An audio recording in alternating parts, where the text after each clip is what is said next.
Halo semuanya, selamat datang di channel YouTubeku, sebuah vlog yang akan banyak bercerita berbagai hal yang berkaitan dengan desain dan desain grafis itu sendiri.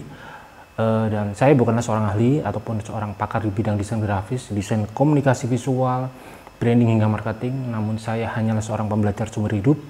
Ya, saya masih butuh banyak belajar sampai kapanpun. Video ini adalah vlog yang ke-6 dan memang sangat mendadak saya memutuskan untuk mengganti topik yang seharusnya mengisi vlog yang ke-6 ini, karena saya baru mendapatkan kabar jika seorang yang saya kenal beberapa tahun yang lalu meninggal dunia pada bulan April 2020. Beliau adalah almarhum Bapak Rosdiat Moko, seorang mantan direktur utama dari PT Inka. Ya, beliau adalah orang yang sangat baik.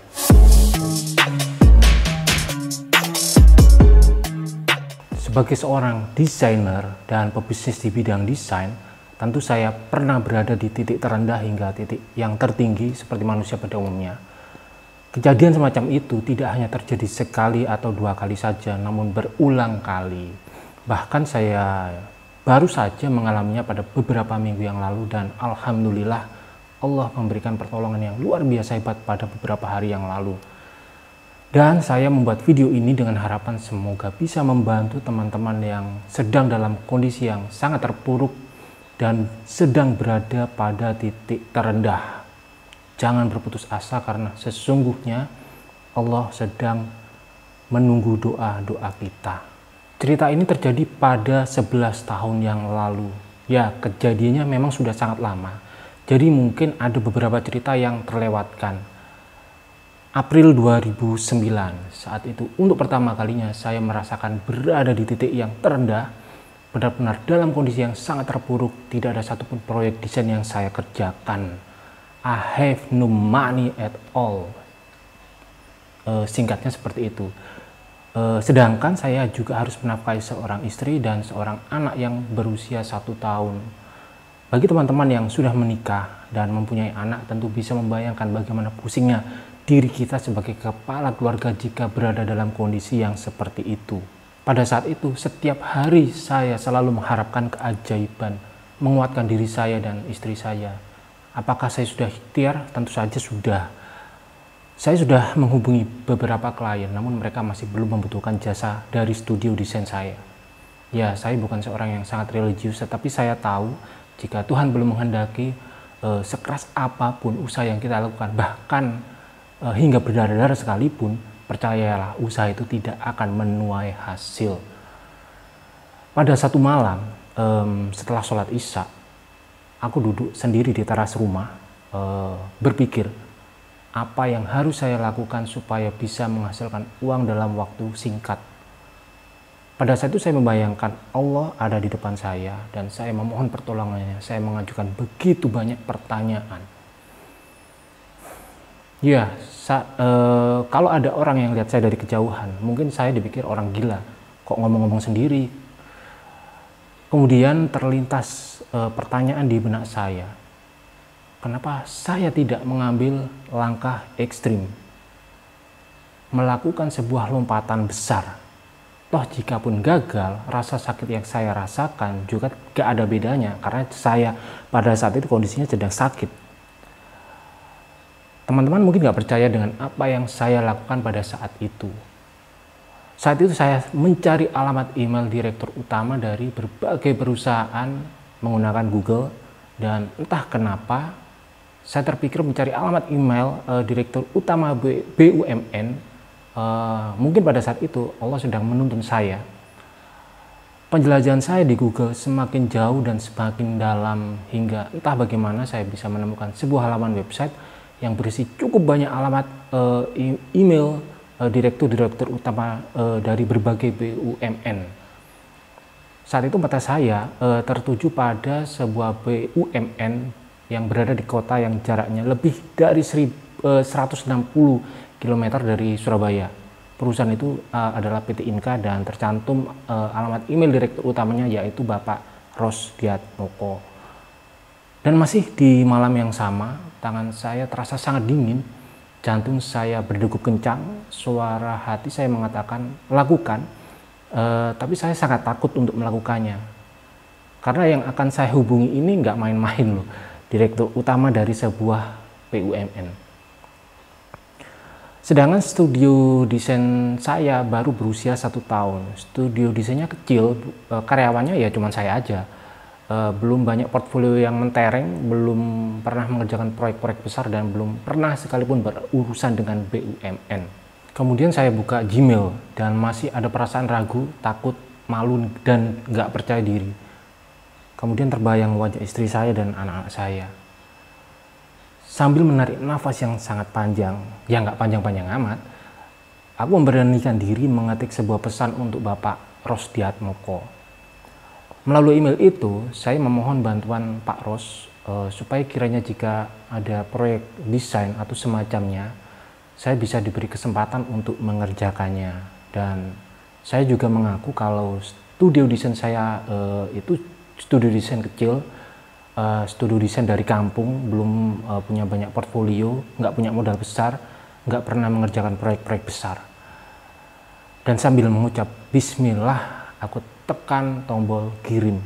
Dan masih di malam yang sama, saya masih ingat pada saat itu sekitar pukul 9 malam, saya kembali duduk di teras rumah dan membuat dialog imajiner, dialog dengan Allah, dengan Tuhan. Saya luapkan seluruh keluh kesah kepada Allah. Dan sampai nggak percaya, saya akhirnya menangis juga. Menangis sambil memohon pertolongan Allah. Tentu teman-teman yang sudah berkeluarga bisa membayangkan bagaimana rasanya di posisi itu. Bagaimana beratnya, bagaimana pusingnya. Beberapa saat setelah tangisan saya mulai reda, saya mendengar suara notifikasi dari laptop saya. Kemudian saya menuju laptop dan saya duduk di depan laptop dan melihat sebuah email. Email itu adalah email balasan dari Pak Rosdiatmoko. Isi emailnya kurang lebih begini. Pak Satrio, ini saya ada proyek membuat animasi 3D untuk Mopnas GEA, Mobil Nasional GEA. Jika Pak Satrio berkenan, silakan Pak Satrio menemui saya di Madiun 3 hari lagi. Dan tolong sekalian disiapkan proposalnya. Langsung spontan saya mengucapkan Allahu Akbar, Allahu Akbar, Allahu Akbar sambil menunjuk jari seperti ini. Dan sejak saat itu, itulah kebiasaan saya setiap mendapatkan proyek desain. Dan masih di malam yang sama, setelah saya mendapatkan angin segar, saya kembali berpikir bagaimana saya bisa mengerjakan sebuah proyek animasi mobil nasional sedangkan saya tidak menguasai animasi 3D sama sekali. Dan disinilah otak bisnis saya mulai bekerja, untuk berbisnis tentunya. Untuk berbisnis saya tidak harus ahli dalam banyak hal karena saya bisa menggunakan keahlian orang lain yang sudah terbukti ahli di bidangnya. Kemudian spontan malam itu saya teringat seorang teman yang sudah terkenal dengan keahliannya untuk membuat animasi 3D dan segala hal yang berkaitan dengan 3D. Namanya adalah Hendry Wahana. Halo Hendry, akhirnya aku bikin video ini. Kalau tidak salah, pada malam yang sama saya menghubungi Hendry dan saya mengajak dia bertemu besok siang di sebuah warung kopi. Akhirnya kami ketemu di sebuah warung kopi favorit, warung kopi langganan. Saya jelaskan panjang lebar di situ dan akhirnya dia setuju untuk ikut terlibat di dalam proyek animasi ini dengan beberapa kesepakatan pastinya.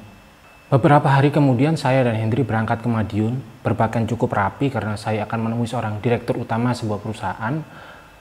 Kami ke Madiun naik bis, kalau tidak salah nama bisnya Sumber Kencono, entah bisnya sampai sekarang masih ada atau tidak.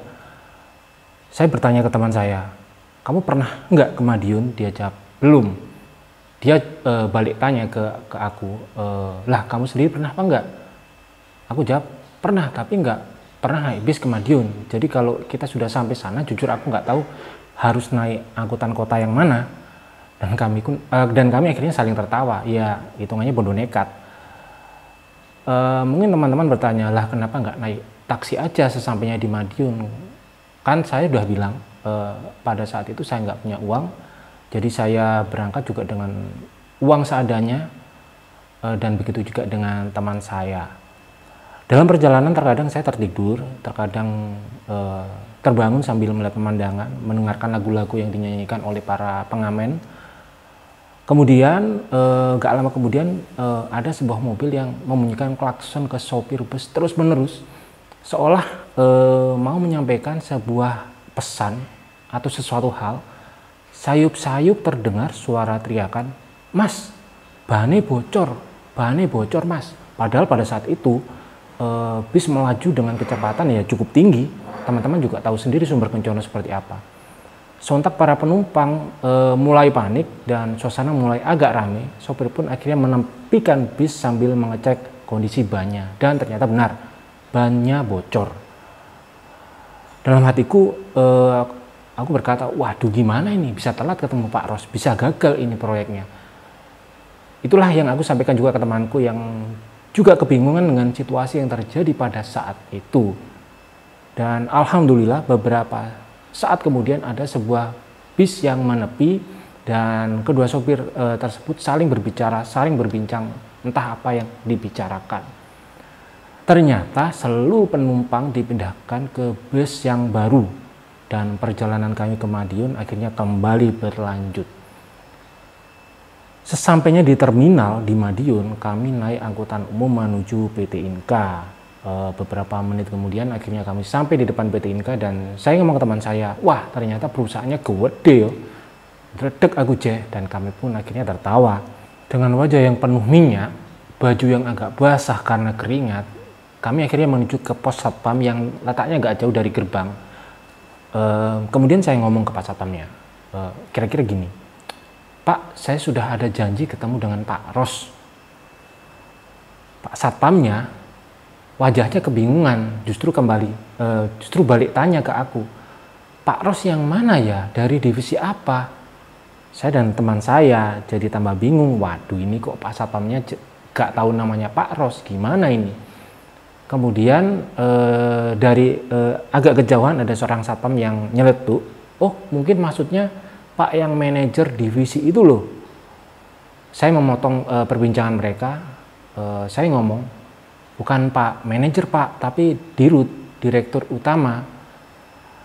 Beberapa satpam yang mendengar saya seolah gak percaya, terlihat dari mimik wajahnya, dari raut wajah mereka, sambil melihat ke arah saya dan teman saya, dari atas sampai ke bawah, jadi penampilan kami diperhatikan. Mungkin pada saat itu mereka berpikir, apa mungkin anak-anak muda ini beneran ada janji dengan Pak Ros? Jangan-jangan salah nama orang. Masa yang punya janji ketemu Dirut datang ke sini naik angkot, pakaiannya juga nggak kelihatan seperti orang penting. Sambil menunggu mereka berdiskusi dan entah apa yang mereka diskusikan, aku langsung aja menghubungi nomor handphone Pak Ros karena aku takut aku telat menemui Pak Ros. Aku ngomong ke Pak Ros, Pak Ros ini aku sudah sampai di PT Inka dari tadi, tapi saya masih belum boleh ketemu Bapak karena Bapak Satpam yang di depan ini kebingungan Pak.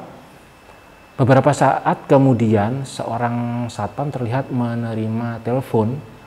Mungkin sekretaris Pak Ros atau mungkin Pak Ros itu sendiri yang langsung menghubungi mereka. Dan akhirnya kami diizinkan menemui Pak Ros. Kemudian kami memasuki sebuah ruangan yang cukup besar.